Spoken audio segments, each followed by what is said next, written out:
Hello, hello. Hope you don't mind if I read off my notes here. All right, so again, my name is Cristobal Carillo, and along with my comrade in exile, Israel Flores, we're co-founders of the Spanspec Music and Arts Festival. Louder? Oh, my mistake. As the name suggests, the Music and Arts Festival we've been holding in Cutler Orosi since about 2006, and I'm just going to give you a little overview about it. Cutler Orosi is a small farming community about an hour south of Fresno. Has a population of about 18,000 people. It's mostly Latinos, chiefly Mexican immigrants. And the area is pretty poor. The unemployment rate's about 30%, which is double the average for Tulare County, which is where it's located. Because its population is actually bigger than half of the cities in Tulare County, but it's not incorporated. So it doesn't receive a lot of the benefits you would normally get from civil services. It doesn't have a local police department or a recreation department. So although there's some activities to do in Orosi, there's not much on a regular basis, and especially not when it comes to music and arts. So this is where me and Israel come from. We grew up there all our lives, and it's kind of like Fresno. A lot of people complain about Orosi, but we really love our hometown. And what was I going to say? Oh, and that's where we developed a love for music and arts. So we'd form bands and play crappy covers of songs in garages. But as our ability started getting better, we started going around forming, legit bands and going all over to Fresno, Visalia, and even LA just to play. But we started realizing that although people were liking our music, we weren't really making much of an impact in our hometown. So that's where Spanspec was born. So locals from Cutler Orosi could have a place to share their art with other locals. So out of that origin, we've kind of started forming more concrete goals. We want Spanspec to expose people in Cutler Orosi to artists they wouldn't normally see. We want them to make connections with people so that they can learn from them. And most importantly, we want people to feel empowered to create their own works of art. Festival has a few components, the first one being music, because that's the one that's closest to our own hearts. Every year we attend shows looking for interesting music and try to see if that band can make a good connection with our audience.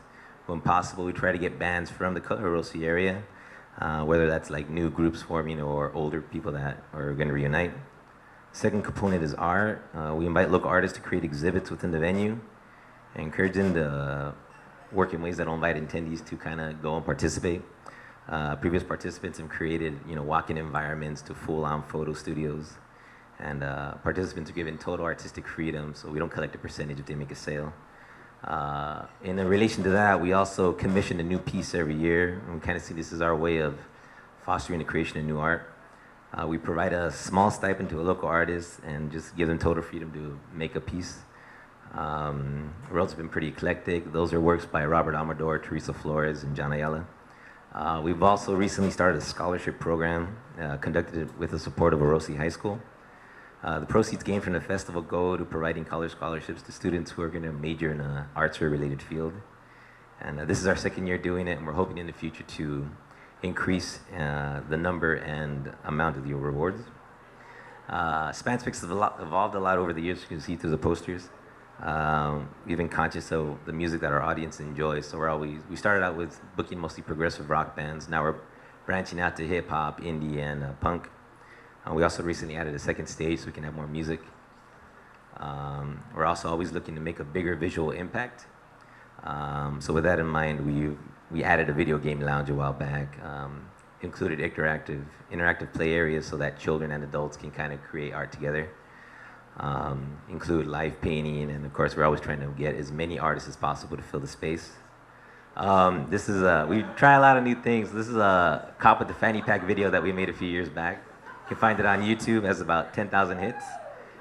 And it's boosted sales of fanny packs worldwide. But other than this, we do a lot of other conventional advertising as well, just getting on the blogosphere, getting on radio and whatnot. There's always a lot of challenges when putting on this kind of event. So, for example, we're always trying to make sure the price doesn't get higher than $5. So we're always fundraising so that the festival remains affordable. One of the ways that we used to do it is busking in the streets, collecting change. And we're also always throw community concerts, or we try to throw community concerts. Another challenge is this is Israel. He's in Mexico right now fighting crime. And he left for Mexico a few years back, so it's made Spanspec a lot more challenging to organize. So now we have to deal with internet connections and time zone differences and all that. It's made a lot of our loftier goals harder to achieve. As far as community response, it's been pretty good. We've gotten a lot of people and community leaders always have positive things to say about the event, except that we never booked Radiohead. They're always really mad about that. So we've gotten Orosi High School involved as well, so that we've had some art teachers tailor lessons to Spanspic so that kids are creating art for the event. For the future, we have a lot of ideas. You know, we want to become a nonprofit organization. Expansion is always the goal, so to have a second day or to move outside or to have sisters festivals in different cities. We also want to have a gallery event where we can show our commissions and always looking to encourage people to make their own art. We have a few upcoming events. This Wednesday, we're going to have a community concert in Orosi. It's a partnership with Step Up Tulare County, which is a gang prevention organization. And on August 4th, we're going to have a good old-fashioned yard sale. So if you like Antique Roadshow, be sure to come out. And this year's festival is going to be Friday, September 28th. It's going to feature a lot of eclectic bands and probably the biggest assortment of artists we've ever had. And it's going to have a lot of interactive exhibits and dance performances. So we hope that you can come out. And if you're curious about the lineup, it's going to be released in 2 weeks. So be sure to look out for that. If you have any questions, you can always go to our Facebook page, Twitter, and YouTube. Especially you can look at previous performances. I saw Populous in here. He said he didn't like the way he looked, but I thought he looked excellent. He looked great. But anyway, that's our email. And then, of course, if you have any questions, you can talk to me. And thank you very much.